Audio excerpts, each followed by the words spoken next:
बिस्मिल्लाहिर्रहमानिर्रहीम। उम्मीद करता हूँ कि तमाम स्टूडेंट्स जो है ना वो खैरियत से होंगे। बेटा आपको पता है कि जिस तरीके से नाइन्थ क्लास की मैथमेटिक्स की नई किताब आई थी हुकूमत पंजाब के नोटिफिकेशन के मुताबिक, तो तभी से ना 11th की किताब का भी इंतज़ार था। तो बेटा ये हालिया ही दिनों में 11th की न्यू बुक जो है ना वो मैथमेटिक्स की आ चुकी है।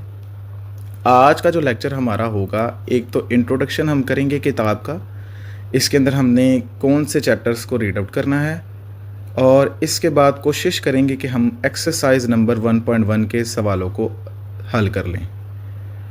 और मैं बड़ी खुशी से कहता हूँ कि इस साल सिलेबस चेंज होना बच्चों के हक़ में फ़ायदा है, क्योंकि यहाँ पे कुछ ऐसे चैप्टर भी मौजूद हैं बेटा जो कि 12th क्लास के चैप्टर होंगे।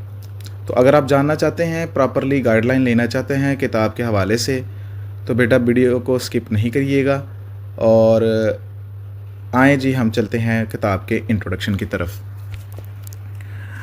टेबल ऑफ कंटेंट के अंदर हमारे पास टोटल इस किताब के अंदर भी बेटा जी 14 चैप्टर ही मौजूद हैं। ठीक है जी, टोटल इस किताब के भी बेटा 14 चैप्टर मौजूद हैं। इन चैप्टर के नाम आपकी स्क्रीन के ऊपर नज़र आ रहे होंगे। मैं थोड़ा थोड़ा सा इन चैप्टर के हवाले से आइडिया देता जाता हूँ। सबसे पहले यूनिट नंबर 1, कम्प्लेक्स नंबर। बेटा जिस तरीके से आपकी पीछे वाली किताब के अंदर कम्प्लेक्स नंबर के सवालात थे, उसी से जुड़े हुए कम्प्लेक्स नंबर्स के सवाल कुछ पीछे वाले और कुछ नए अंदाज से देकर बयान करके आपके कम्प्लेक्स वाले मामलात को जो है ना उसने सॉल्व किया हुआ है। ठीक है जी। फंक्शन एंड ग्राफ आपका पीछे वाला चैप्टर ही होगा। ठीक है, second chapter set and function था, तो यहाँ पे फंक्शन एंड ग्राफ के नाम से उसने दिया है। तो यकीनन थोड़ा सा चैप्टर पीछे वाली किताब से मिलता है। कुछ नई बातें होंगी, सीखेंगे आहिस्ता आहिस्ता इन एक्सरसाइज को, इसको सॉल्व करेंगे। अब यहाँ पे तीसरे और चौथे चैप्टर की ना इन्होंने तरतीब को चेंज किया है। पहले वाली किताब के अंदर तीसरा चैप्टर होता था मैट्रिसेस एंड डिटर्मिनेंट्स, अब ये चौथे नंबर पे शिफ्ट हो गया, और जो चौथे नंबर पे चैप्टर था थ्योरी ऑफ क्वाड्रेटिक फंक्शंस, वो हमारे पास तीसरे नंबर पे आ गया। लेकिन याद रहे इन चैप्टर्स के अंदर डिफरेंस है। डिफरेंस इन मायनों के अंदर के सवाल डिफरेंट होंगे, कुछ नए टॉपिक्स को पढ़ना पड़ेगा। तो बड़े ही इंटरेस्टिंग किताब होने वाली है ये। पार्शल फ्रैक्शन वही चैप्टर है, उसी तरीके से जिस तरीके से पहली किताबों में आ रहा था। सीक्वेंस इन सीरीज छठा चैप्टर पीछे वाली किताब में भी था। परमुटेशन एंड कम्बिनेशन पीछे वाली किताब में भी था। बाइनोमियल थ्योरम पीछे वाली किताब के अंदर इसी तरतीब से चैप्टर लिखे हुए थे। लेकिन याद रहे बेटा इन चैप्टर्स के अंदर अब सवालात डिफरेंट होंगे। कुछ पीछे वाली किताब के रिलेटेड सवाल मौजूद हैं, लेकिन कुछ नए सवाल भी इस एक्सरसाइज का, इस चैप्टर्स का, इस किताब का हिस्सा बनेंगे। अब ना 9th से लेकर 14 तक पीछे वाली किताब के अंदर ना बेटा हम ट्रिग्नोमेट्री से डील करते थे, लेकिन इस दफ़ा नवा चैप्टर डिवीजन ऑफ पॉलिनोमियल्स होगा।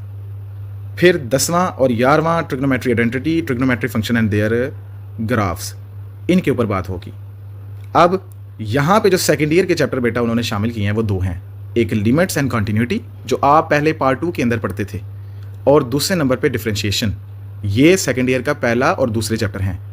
इसी तरह से वेक्टर इन स्पेस भी ग्रेजुएशन की क्लासेस के अंदर एक प्रॉपरली 4th ईयर के अंदर बेटा किताब भी पढ़ाई जाती है, लेकिन उसका माइनर सा टच जो है ना वो इस साल फर्स्ट ईयर की नई किताब के अंदर दे दिया गया है। तो बेटा अगर आप चाहते हैं कि आपको मैथमेटिकल प्रॉब्लम कोई भी ना आए, तो बेटा इस चैनल को सब्सक्राइब कर लीजिएगा। हम exercise step by step solution करके यहाँ पे एक्सप्लेन करेंगे। आए वक्त की कदर करते हुए हम यूनिट नंबर 1 कम्प्लेक्स नंबर की जानिब चलते हैं। बेटा complex number unit number 1 introduction ने कहा जी कि देखें, complex number are an extension of real number design to solve equation that have no solution within the real numbers. अब ये हिस्ट्री ऑफ मैथमेटिक्स नंबर्स का कॉन्सेप्ट मैंने इसके ऊपर पहले ही एक जो है ना वो वीडियो रिकॉर्ड करवाई हुई है, वहाँ इसका लिंक भी मैं जो है ना वो लगा दूंगा, ताकि आप ये नंबर्स के ऊपर थोड़ा सा ज़्यादा मामलात को जो है ना वो कवर अप कर लें। मैं यहाँ टॉपिक से हटना नहीं चाहता, तो मैं सीधा कम्प्लेक्स नंबर के ऊपर ही बात करूँगा, उससे जुड़े हुए सवालों को आज सॉल्व करेंगे और फिर आगे की तरफ मूव करेंगे। ठीक है जी। तो कम्प्लेक्स नंबर की डेफिनेशन ये होगी, the numbers of the form of z is equal to a plus iota b, where ab belongs to the real number and iota is equal to under root minus 1 are called complex numbers. For example, 3 plus 4 iota, 2 minus 5 over 7 iota, minus 7, ये उसने example इसकी दी हुई हैं, और बेटा इसको denote किया जाता है c के साथ। अगर हम इसकी रिकग्नाइजेशन के ऊपर बात कर लें तो याद रहे कि बेटा अगर हमारे पास a प्लस बी इस तरीके से हमारे पास फॉर्म आती है तो याद रहे कि ये हमारे पास रियल पार्ट होगा और ये वाला हमारे पास बेटा इमेजिनरी पार्ट होगा। ठीक है, और इन सवालों के साथ साथ ना वो दो फार्मूले के हवाले से भी याद रखिएगा कि एक तो ये है कि अयोटा जो है ना वो इक्वल होता है √-1 के, और जब इसका स्केयर करेंगे तो याद रहे वो इक्वल होगा हमारे पास अयोटा का स्केयर इक्वल होगा -1 के। एक ट्रिक सुन लीजिएगा, सवालों के अंदर हमने कोशिश ये करनी है पूरे चैप्टर के अंदर कि जब भी वैल्यू पुट हो वो योटा स्केयर की हो, -1 की जगह योटा स्केयर पुट कर लिया जाए या योटा स्केयर के लिए -1 पुट कर दिया जाए। ठीक है, तो आए जी फिर चलते हैं जी, इसके कॉन्जुगेट का थोड़ा जिक्र कर लेते हैं। कॉन्जुगेट का भी मैं थोड़ा सा बता देता हूँ कि देखें अगर हमारे पास एक जी है ना, वो अगर a प्लस बी अयोटा इस तरीके से लिखा हुआ है तो ये बार कॉन्जुगेट को शो करेगा। ठीक है, और इसको सॉल्व करने का तरीक़ेकार बेटा ये होता है कि इसका ये वाला जो साइन है ना दरमियान में इमेजिनरी वाला, ये चेंज हो जाता है। यानी अगर ये प्लस होगा तो किस में चेंज हो जाएगा, माइनस के अंदर, तो हम लिखेंगे a माइनस बी अयोटा, और अगर ये माइनस होगा तो फिर ये प्लस के अंदर चेंज हो जाएगा। रियल नंबर का इसके ऊपर भी कोई भी अफेक्ट नहीं पड़ता कॉन्जुगेट ऑफ नंबर। इसके बाद बेटा ऑपरेशंस हैं, एडिशन, कांस्टेंट, स्केलर मल्टीप्लिकेशन है, सब्सट्रैक्शन है, मल्टीप्लिकेशन है, तो ये सवालों को साथ साथ करते करते हमें इसकी समझ आ जाएगी।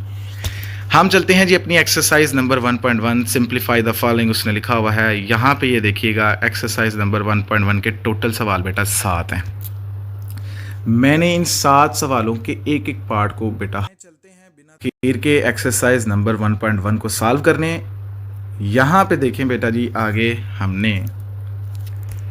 मैंने इस एक्सरसाइज के सॉल्यूशंस को निकाला हुआ है। तो आए चलते हैं सबसे पहले सवाल नंबर 1 की जानिब। एक्सरसाइज नंबर 1, सवाल नंबर 1 बेटा स्टेप बाय स्टेप करके इसको समझाता हूँ, ज़रा गौर से इसको समझिएगा। पहले क्या लिखा हुआ है, पहले लिखा हुआ है कि आपने अयोटा 9 की वैल्यू निकालनी है, फिर अयोटा 17 की वैल्यू, फिर माइनस अयोटा 19, फिर -1 और -21/2। अच्छा, ये ओल्ड बुक के अंदर भी ना 1.3 के अंदर ये सवाल मौजूद था। ठीक है जी, तो ज़रा देखिएगा किस तरीके से है बेटा। याद रखिएगा इस एक्सरसाइज को सॉल्व करने के लिए ना मैंने बताया था, ट्रिक बताई थी कि हमने सिर्फ अयोटा स्केयर की वैल्यू पुट करेंगे जो कि -1 होगी, उसके अकॉर्डिंगली हम इसको सॉल्व करते हैं। ठीक है जी, देखें जैसे पहले लिखा हुआ है अयोटा 9, तो अब 9 तो बेटा 2 के टेबल में नहीं आ रहा ना, तो मैं क्या करूँगा, मैं इसको 8 और 1 के अंदर इसको ब्रेक डाउन कर दूँगा ताकि 8 को जो है ना मैं अयोटा स्केयर की 4 में लिख सकूँ और साथ में अयोटा आ जाए। अब यहाँ पे कॉन्सेप्ट बेटा ये है कि अगर ये आपके पास इवन नंबर हैं, इवन नंबर ऐसे नंबर जो 2 पे तकसीम हो जाते हैं, अगर ऐसी पावर आ रही है तो फिर बेटा आप क्या करते हैं, आपका दरमियान जो नीचे माइनस है ना वो प्लस के अंदर चेंज हो जाता है। तो देखिए इवन पावर होने की वजह से ये मेरे पास प्लस के अंदर चेंज हो गया। अब सवाल नंबर 2, इसकी जो सवाल नंबर 1 की जुज़ नंबर 2 16 और अयोटा के अंदर चेंज किया, वाई 2 के टेबल में 17 नहीं आता, अयोटा स्केयर को 8 के बराबर लिखा, अयोटा फिर देखिए इवन पावर और फिर पॉजिटिव। यहाँ पे देखेंगे इवन पावर नहीं है तो ये नेगेटिव नेगेटिव के अंदर ही रहा। इसी तरह से नेगेटिव को मैंने यहाँ पे बाहर ले लिया, 18 और 1 इस वजह से करना पड़ा क्योंकि 19 2 के टेबल में नहीं आता, ये 2 की पावर 9 किया, इसकी वैल्यू यहाँ पे फिर देखें इवन नहीं है, इस वजह से ये माइनस माइनस में रहेगा और जब माइनस माइनस में मिलेगा तो वो प्लस हो जाएगा। ठीक है जी, ये हमारा तीसरी जुज़ थी। अब very important paper point of view से -1 -21/2 को सॉल्व करना। देखिए मैंने कहा था कि मैं -1 की जगह ना योटा स्केयर को पुट करता हूँ और ये बेटा जी -21/2 होगा और ये जब इससे कैंसिल आउट होगा 2 से कैंसिल हो गया, फिर हमारे पास बच गया ये वाली रकम। एक चीज़ मैंने आपको ऊपर बताई कि आपने योटा स्केयर को ना -1 पुट करना है इन सवालों के लिए। एक चीज़ याद रखिएगा मज़ीद कि बेटा हमने कभी भी ना ओवर के नीचे अयोटा को नहीं लिखना होता। ठीक है, इस चीज़ को भी ख्याल मद्देनज़र रखना है। अब ये 21 है ना, तो मैंने क्या किया, 20 अलहदा और 1 अलहदा, क्योंकि 2 के टेबल में 21 नहीं आता, यहाँ सॉल्व किया, ये पॉजिटिव के अंदर आ गया। अभी मैंने बताया था कि आपने इसको कभी भी ओवर के नीचे नहीं लिखना, तो इसको हमने ना इस स्टेप के अंदर ना रैशनलाइज कर दिया। रैशनलाइज करने का तरीक़ेकार ये होता है कि ऊपर वाला जो नीचे वाला आपके पास नंबर है उसके कम्प्लेक्स नंबर के साइन को चेंज करके उससे मल्टीप्लाई भी और डिवाइड भी। तो मल्टीप्लाई ऊपर वाला 1 से हुआ तो यही आ गया, नीचे वाला माइनस योटा स्केयर है। अब योटा स्केयर की जगह -1 पुट करेंगे तो माइनस माइनस प्लस होगा यहाँ पे, तो हमारे पास इसका आंसर माइनस योटा आ गया। ये था हमारा सवाल नंबर 1। अब चलते हैं जी सवाल नंबर 2 की जानिब। सवाल नंबर 2 के अंदर उसने क्या बोला हुआ है, वो कहता है prove that z bar is equal to z if and only if z is a real number. याद रखिएगा ये इफ़ एंड ओनली इफ जो डबल एफ आते हैं ना, तो यहाँ पे जिस सवाल के अंदर भी आएगा तो बेटा आपने एक तो सीधा सीधा प्रूव करना है और फिर एक कन्वर्सली भी हमने प्रूव करना होता है। वो कहता है कि जी आप z का बार और z आपस में बराबर हैं ये साबित करें, जबकि z जो है ना वो एक रियल नंबर हो। अब रियल नंबर के अंदर याद रखिएगा इसके अंदर y वाली क्वांटिटी जो है ना वो 0 होगी। तो मैंने यहाँ पे ना z को लेट कर लिया कि रियल है और z इज इक्वल टू है x प्लस 0 योटा।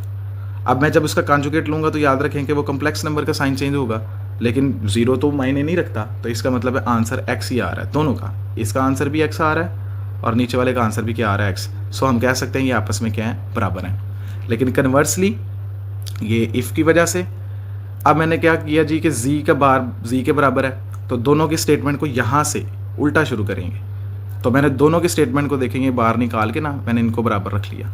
अब ये x x से कैंसिल आउट हो गया, ये यहाँ पे माइनस है उस तरफ आएगा तो पॉजिटिव हो गया, यहाँ 2 अयोटा y और y इज इक्वल टू 0 है।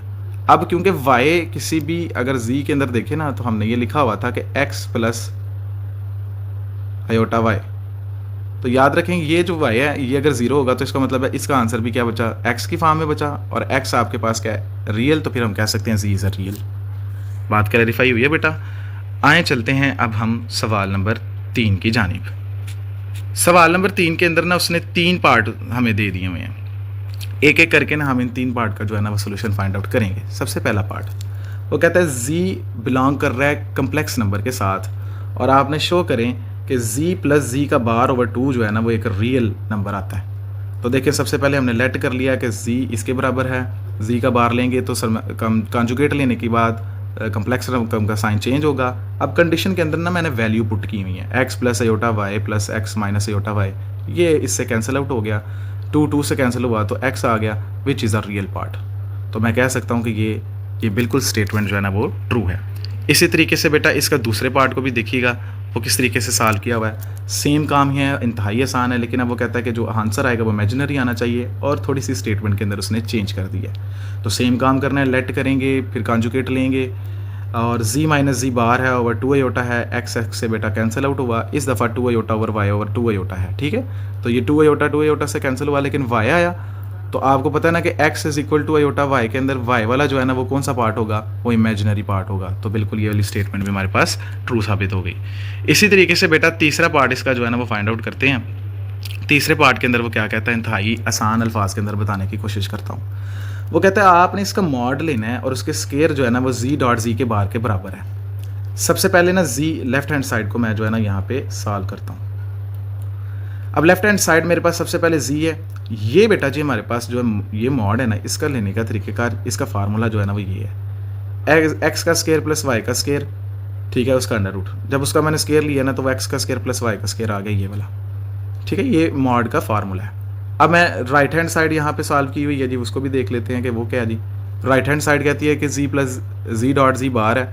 अब मेरे पास यहाँ पे डिफरेंस फार्मूला है, वही जो a का स्केयर प्लस माइनस b का स्केयर वाला फार्मूला हमने पढ़ा था ना, उसी के अकॉर्डिंगली जो है ना इसको मैंने डील अप किया हुआ है। तो मैंने ये फार्मूला लगाया, यहाँ पे x का स्केयर माइनस ये फार्मूला आया तो ये इक्वेशन नंबर 2 मैंने इसको लिख दिया। अब मैंने लिख दिया जी कि एक from equation 1 and 2 it is clear that कि ये स्टेटमेंट हमारे पास यानी लेफ्ट हैंड साइड किसके बराबर आ गई, राइट हैंड साइड के। तो मेरे ख्याल से बेटा इतने मुश्किल तो सवालात नहीं है, ऐसा इंतहाई आसान है। तो आए इसके नेक्स्ट पार्ट की जानिब जो है ना वो चलते हैं। अब ये यहाँ पे देखिएगा समझिएगा, वो कहता है 1 ओवर z को हमने साबित करना है कि वो z बार ओवर z के मॉड के स्केयर के बराबर है। लेट किया। अब यहाँ पे देखें मैंने बताया था कि आपने कभी भी अयोटा को बटे की फॉर्म के अंदर नहीं लिखना, तो रैशनलाइज का सहारा लिया। रैशनलाइज का सहारा लेने के बाद ऊपर वाले से मल्टीप्लाई किया। अभी मैंने ना ये इस पार्ट को ना इसको ये वाले हिस्से को ऊपर निकाल के बताया कि ये इसके बराबर है और ये z के मॉड के स्केयर के इक्वल होता है। ये पीछे वाले सवाल के अंदर हमने बेटा इसको डील अप किया था, ये सारा का सारा। तो इस वजह से जो है ना वो मैं कह सकता हूँ कि ये ऊपर वाली रकम ये इसके बराबर है। आए चलते हैं सवाल नंबर 4 की जानिब। सवाल नंबर 4 भी पेपर पॉइंट ऑफ व्यू से बेटा इंपॉर्टेंट है, शॉर्ट क्वेश्चन आता होता है। तो 1 बाय 1 करके इसको फाइंड आउट करते हैं। मल्टीप्लिकेटिव इन्वर्स की बात की है, तो याद रहे मल्टीप्लिकेटिव इन्वर्स के लिए ना बेटा आपको ये वाला फार्मूला जो है ना वो याद रखना पड़ेगा। इसके अंदर ए जो है ना, यानी अगर मैं यहाँ पे कोई भी पॉइंट लिखता हूँ तो पहले वाला ए होगा, दूसरे वाला बी होगा, ठीक है। ये फार्मूला एक्स वाई की फॉर्म के अंदर भी लिखा जा सकता है, नो प्रॉब्लम, लेकिन फार्मूले की तरतीब और यहाँ पे साइन का ध्यान आपने रखना है। अब मैं बस क्या करूँगा, मैं मान लूँगा कि 4 जो है ना वो मेरे पास ए वाला है और बी जो है ना वो मेरे पास 7 है। तो यहाँ मैंने इनके स्केयर लिए, इसी तरह से यहाँ लिए। जब इनका स्केयर 4 का स्केयर ओपन किया माइनस का, तो मेरे पास 16 आ गया, क्योंकि इवन नंबर की पावर है इस वजह से प्लस हो गया। तो 7 का किया तो 49 आ गया। इसी तरीके से इनको डील अप किया, तो याद रहे कि मेरे पास यहाँ पे 45 और ये मेरा इसका आंसर होगा।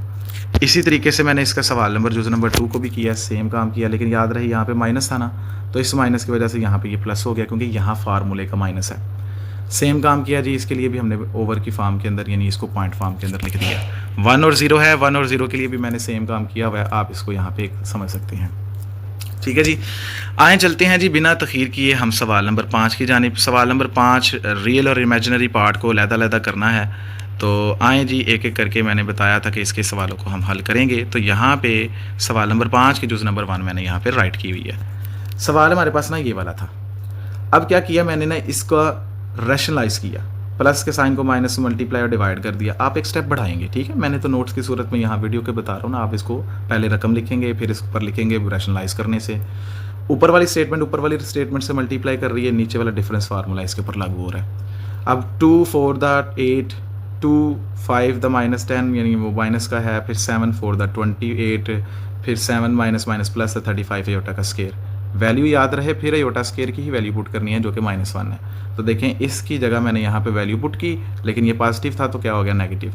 अब एक बात याद रखिएगा, रियल नंबर जो है ना वो रियल नंबर्स के अंदर ही ऐड होते हैं, और कम्प्लेक्स नंबर के अंदर ऐड होते हैं। तो मैंने इसको रियल नंबर को जब सॉल्व किया तो -27 आ गया, कम्प्लेक्स नंबर को सॉल्व किया तो -38 आ गया। तो यहाँ इसको मैंने फिर इस अलग-अलग करके लिखा, तो ये मेरा आंसर है। ठीक है बेटा, इसी तरह से ये सवाल नंबर 2 को देखिएगा, जुज़ नंबर 2 को, लेकिन इसके अंदर ना हमने फार्मूले को पहले ओपन कर लिया। वो फार्मूला a का स्केयर प्लस b का स्केयर प्लस 2ab, मुझे ये फार्मूले याद है, आपको भी ये ज़ुबानी याद होने चाहिए। इसके नीचे 1 प्लस अयोटा ऐसे ही चल रहा है। इस फार्मूले को थोड़ा सिंप्लीफाई किया, और याद रहे कि कम्प्लेक्स को कम्प्लेक्स के साथ रियल को रियल के करने के बाद ना हमारे पास ये वाली स्टेटमेंट बन गई।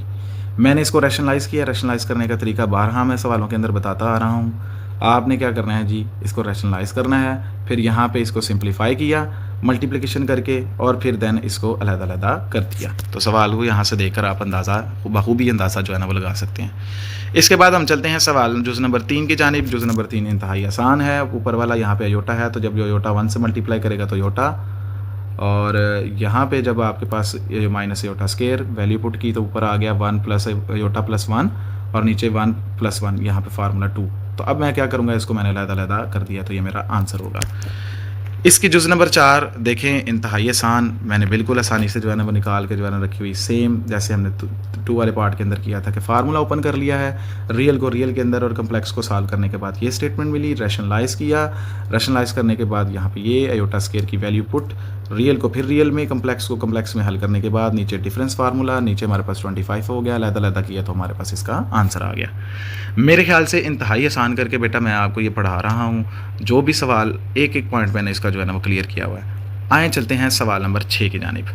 सवाल नंबर 6 ज़रा देखिएगा, मुश्किल तो नहीं है, लेकिन इसको ज़रा ध्यान से आपने देखेंगे तो फिर आपको जो है ना वो समझ आ जाएगी। ठीक है जी, यहाँ पे अगर आप गौर करें ना बेटा सवाल नंबर 6 की जानिब, तो उसने ना Z1 की, Z2 की और Z3 की वैल्यूज़ जो है ना वो दी हैं सवाल के अंदर, और उसने ना यहाँ पे ये वाला बोला कि आपने Z1 की बार Z3 की बार ओवर Z2 को a प्लस बी अयोटा की फॉर्म के अंदर लिखना है। तो आए देखें किस तरीके से हमने उस फॉर्म को जो है ना वो सॉल्व किया है। तो ये मेरे पास कंडीशंस थी, गिवन कंडीशंस थी। ठीक है, मैं क्या करूँगा, देखें यहाँ पे सबसे पहले Z1 निकाला, फिर उसका बार निकाल लिया, Z3 है तो उसका बार निकाल लिया।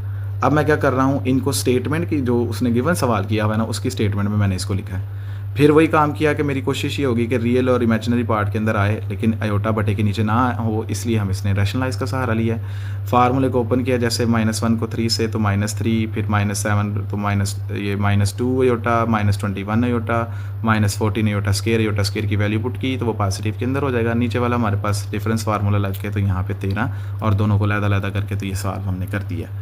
ठीक है, इंतहाई आसान अल्फाज के अंदर बेटा मैंने ये सवाल करवाने की कोशिश की है। बिल्कुल आसान है, कोई इतनी मुश्किल चीज़ नहीं है, और ये स्टेप बाय स्टेप सोल्यूशन आपको आइंदा भी एक्सरसाइजेस के अंदर मिलते रहेंगे। आए चलते हैं सवाल नंबर 7 की जानिब।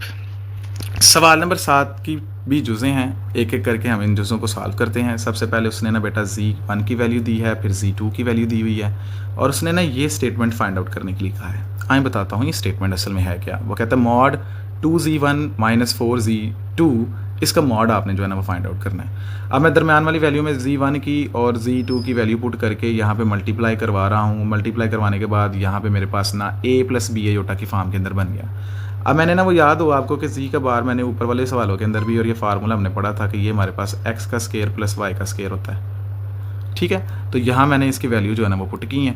अब मुझे पता है 24 का जो है ना 576 इसका जो है ना वो स्केयर होगा, 2 का 4 होगा, ये 580 आएगा। आप कैलकुलेटर के ऊपर जो है ना जब इसको रीराइट करेंगे ना तो ये हमारे पास 2√145 आ जाएगा। ठीक है, तो ये हमारा आंसर होगा। ठीक हो गया जी। अब हम चलते हैं सवाल नंबर 2 की जानिब। सवाल नंबर 2 के अंदर देखें हमारे पास एक नई चैलेंजिंग आ गया, लेकिन फिर वही आसान है। Z1 की और Z1 का बार इस दफ़ा निकालना है, तो मैंने पहले निकाल के रखा है। फिर इसके मुताबिक 3 और 2 से मल्टीप्लाई करने के बाद 10 + 7 आयोटा आ गया। अगेन मैंने क्या किया, उसको वो √x का स्केयर + y के स्केयर के अंदर हमने वैल्यू को पुट किया। तो देखें इंतहाई आसान से वो हमारे पास 1 और 49 है। ये मज़ीद आगे पॉइंट में आता है, तो आपने कभी भी आंसर अपना पॉइंट में नहीं लिखना, तो यही आपका आंसर होगा। इसी तरीके से बेटा सवाल नंबर जुज़ नंबर 3 को देखें, मैंने सॉल्व किया है। -7Z2 + 2Z2 का बार है, हमने पहले बार निकाल लिए, फिर हमने ये 7 वाले को अगेन 35 आया, फिर 21 आया, फिर -10 है, फिर हमारे पास यहाँ पे 6 है। 25 - 27 आयोटा का जो है ना उसका मॉड निकालना है। अगेन उसी तरीके से मैंने इसका मॉड जो है ना वो निकाल दिया। ये सवाल बड़ा इंपॉर्टेंट है, सवाल नंबर 4। ठीक, इंतहाई आसान भी है लेकिन मुश्किल भी तसव्वुर किया जाता है, क्योंकि क्यूबिक से बच्चे जो है ना वो पता नहीं क्या उसको समझ लेते हैं। तो देखें इंतहाई आसान तरीके से वो कहता है कि Z1 को Z2 में ऐड करो और फिर उसका क्यूब ले लो। तो Z1 को Z2 में ऐड किया तो -3 + 10 आयोटा मेरे पास आया। अब मैंने ना इसकी थोड़ी तरतीब इस तरह से लगाई है ताकि फार्मूला लगाने में आसानी हो। मैंने आयोटा वाला पहले लिख लिया और थी वाला वो दूसरे वाला रियल नंबर बाद में लिख लिया। अब क्यूबिक फार्मूला आपको पता है, a का क्यूब - b का क्यूब -3ab और a - b, ये फार्मूला मॉड साथ साथ चलता आ रहा है क्योंकि एंड पे हमने उसको मॉड को सॉल्व करना है। अब 10 का क्यूब बेटा 1000 होता है, 3 का जो है ना वो 27 होता है, ये मल्टीप्लाई किया 90 आयोटा आ गया, और ये साथ वैसे ही 10 आयोटा -3 चल रहा है। अब आयोटा की क्यूब जो है ना बेटा देखिएगा, ये हमने क्योंकि 2 के टेबल वाली नहीं है तो 2 को अलहदा किया, इसको अलहदा किया। ये आयोटा का स्केयर की जगह वैल्यू पुट होगी तो वो होगी आपके पास माइनस आयोटा, तो मैं लिख सकता हूँ कि मेरे पास किसके बराबर है, माइनस आयोटा के बराबर। तो माइनस आयोटा की जगह मैंने माइनस पहले लिख लिया और यहाँ पे और 1000 वैसे का वैसे ही, 27 भी वैसे ही है। ये आगे मल्टीप्लाई कर रहा है आयोटा स्केयर की जगह वैल्यू पुट करके, इसको सॉल्व करके a + b की फॉर्म के अंदर जब हमने लिखा तो 873 - 730 आयोटा आ गया। अगेन फिर हमने क्या किया, उसका x का स्केयर + y का स्केयर के अकॉर्डिंगली इसको सॉल्व किया, ये हमारे पास आंसर आया। तो अब ये मेरे पास ना 109 इसका क्यूब जो है ना वो बन रहा था। ठीक है, तो जब मैंने इसको सॉल्व किया तो स्केयर वाले को हिस्से को मैंने बाहर निकाल लिया, एक अंडर रूट वाला वहाँ पे रह जाएगा। तो बेटा ये हमारा आंसर होगा। तो बेटा आए देखें हमने कितनी आसानी से जो है ना इस एक्सरसाइज को जो है ना वो सॉल्व किया है। हमने इस चैप्टर के हर एक्सरसाइज के हर सवाल को मैंने जो है ना आपको बताने की कोशिश की है। तो बेटा आप